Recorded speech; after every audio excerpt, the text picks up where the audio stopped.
notre coupe de base, donc le cœur à gauche, le décalage mitro-tricuspide qu'on doit rechercher, et vous voyez que dans certains cas, eh bien, on a des...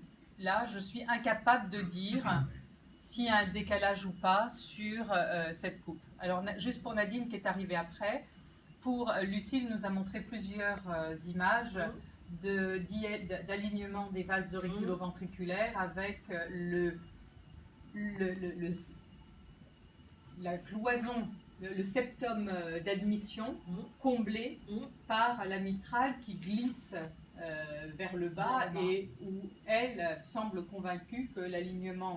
C'est un problème de mitrale et pas de tricuspide. C'est un problème de mitrale et que c'est un problème de CAV. Ah oui, mais ça, voilà. De toute façon, vu la proportion de trisomie, c'est sûrement un problème de CAV.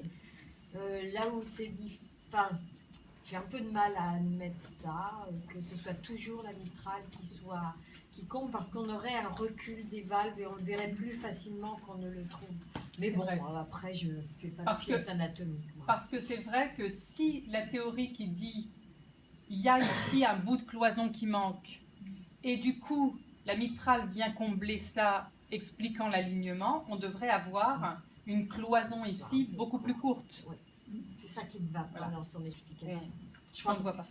C'est quelquefois ça. Vous voyez, dans un CAV, on voit très bien que le bout de cloison interventriculaire est raccourci.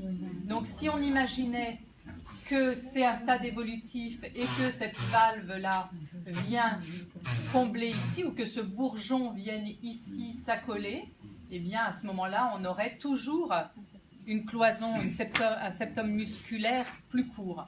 Or, ce n'est pas toujours le cas. Bon, là, généralement, cette forme-là de CAV ne vous pose pas de problème. Hein. Vous voyez qu'on a la fameuse forme en hamac, hein, et là, on comprend très bien qu'il s'agisse d'un nano-auriculo-ventriculaire commun. On voit ici qu'il y a une continuité, hein, c'est plus qu'un alignement, il y a une continuité avec cette valve septale commune, et on a ici notre défect interventriculaire et notre ostium primum, qui est lié, donc, comme on vient de le voir sur l'animation, à un défaut de fermeture du septum vestibulaire. Elle a dit qu'on devait l'appeler, en fait. Si on était puriste... C'est vestibulaire, justement, je me demandais s'il avait un nom. Voilà. Si on est puriste, il y a le septum primum, le septum secundum et le septum vestibulaire. Vestibulaire. Voilà. Vestibulaire qui vient, c'est l'épine vestibulaire qui vient fermer. Tu vois, sur l'animation de Schlecht, que je n'ai pas, tu l'as, cette animation de Schlecht? J'ai la vieille, mais je pense qu'il n'y a pas dessus. Elle est belle, hein, elle est belle, cette animation.